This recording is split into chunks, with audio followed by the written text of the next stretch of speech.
Saudara-saudari yang dikasihi Tuhan, menyimpan dendam dalam hati selalu merugikan, baik diri sendiri maupun orang lain. Maka mari kita menyimpan dalam hati bukan dendam, tetapi kasih Tuhan.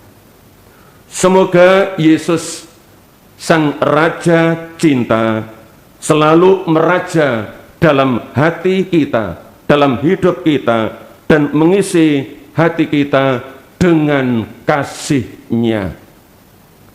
Jika hati kita dipenuhi oleh kasih Tuhan, maka yang kita lakukan bukan balas dendam, tetapi balas kasih, dan itulah yang berkenan kepada Tuhan. Bergemarlah dan bersukaria, angkatlah nyanyian puji bagi Tuhan yang Maha Baik. Hai, pujilah Tuhan sebab Ia baik, sebab kasih Tuhan kekal tak berhingga. Bergemarlah dan bersukaria,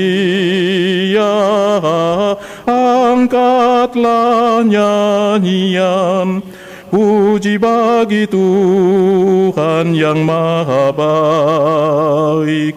Haleluya.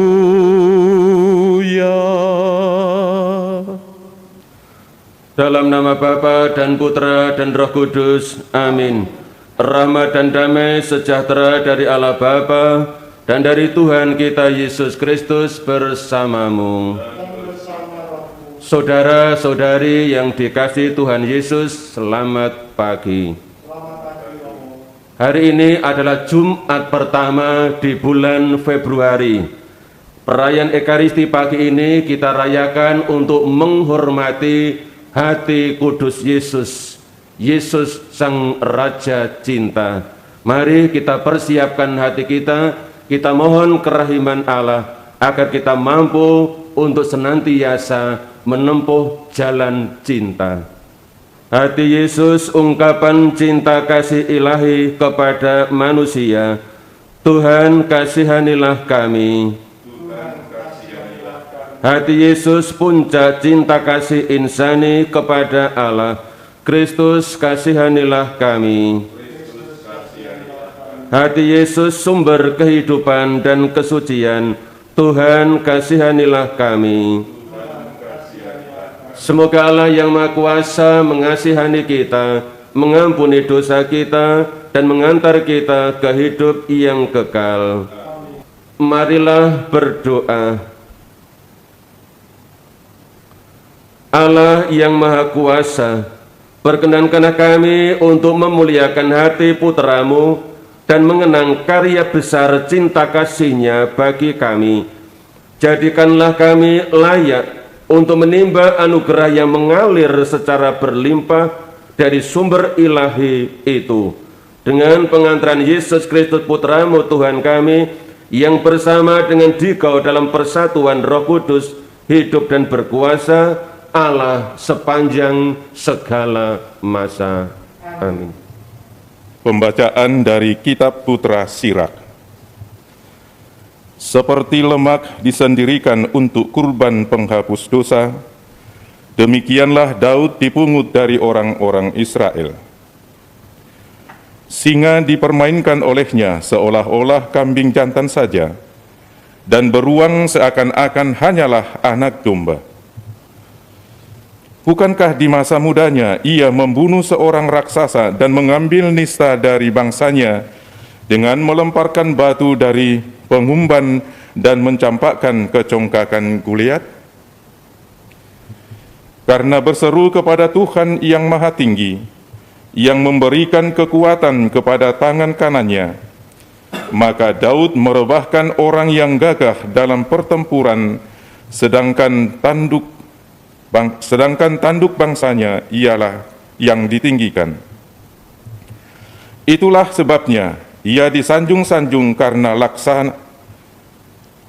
laksaan dan dipuji-puji karena berkat-berkat dari Tuhan ketika mahkota mulia dipersembahkan kepadanya. Sebab ia membasmi segala musuh di sekelilingnya dan meniadakan orang-orang Filistin lawannya, serta mematahkan tanduk mereka hingga hari ini. Dalam segala tindakannya, Daud menghormati Tuhan, dan dengan kata sanjungan kepada Yang Kudus, Yang Maha Tinggi, ia bernyanyi-nyanyi dengan segenap hati dan mengungkapkan kasihnya kepada Sang Pencipta. Di depan mezbah ditaruhnya kecapi, dengan bunyinya ia memperindah lagu dan kidung. Ia memberikan kemeriahan kepada segala perayaan, dan hari-hari raya diaturnya secara sempurna. Maka orang memuji-muji nama Tuhan yang kudus, dan mulai pagi-pagi benar, suara orang bertahu-talu di tempat kudusnya.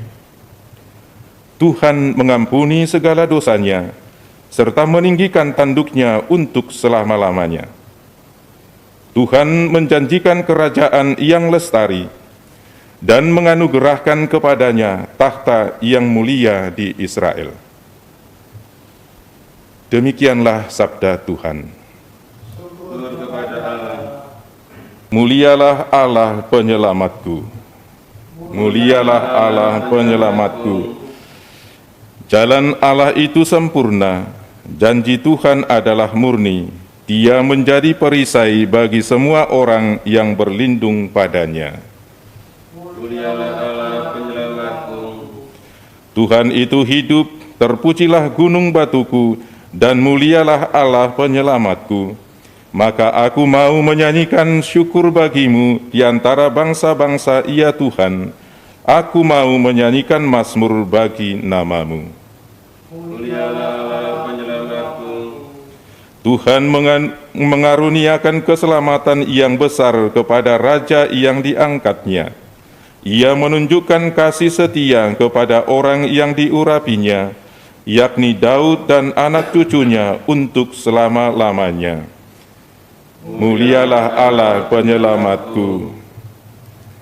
Haleluya, haleluya, haleluya, haleluya, haleluya, haleluya.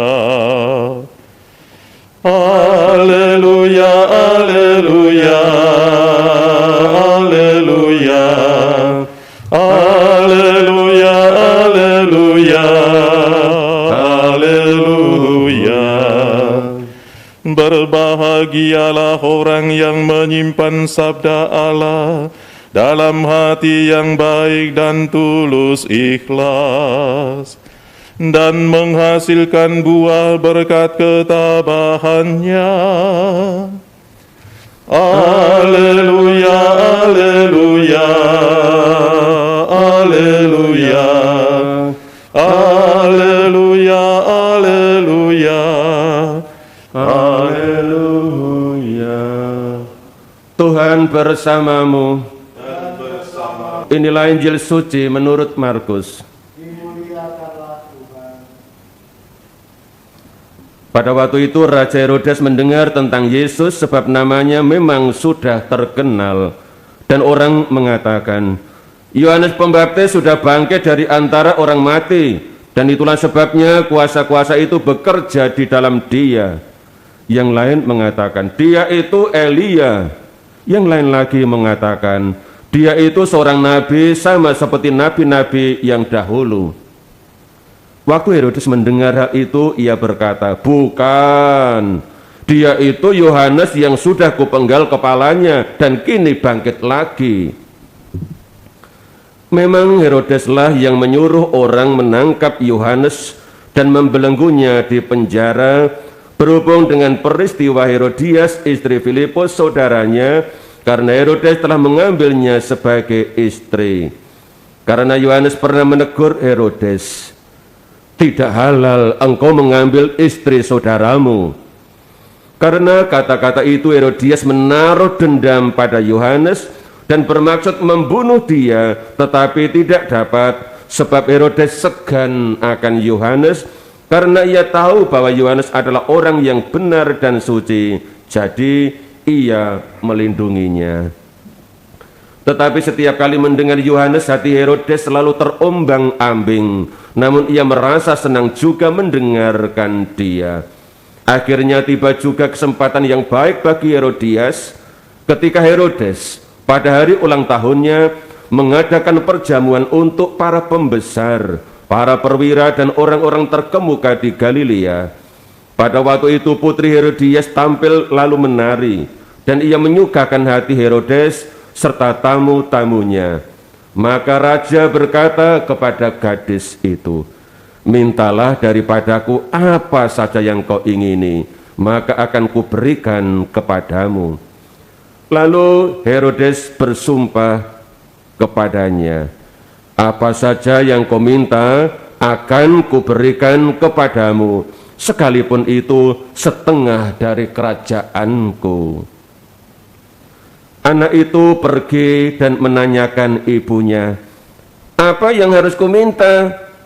Jawab ibunya, "Kepala Yohanes Pembaptis."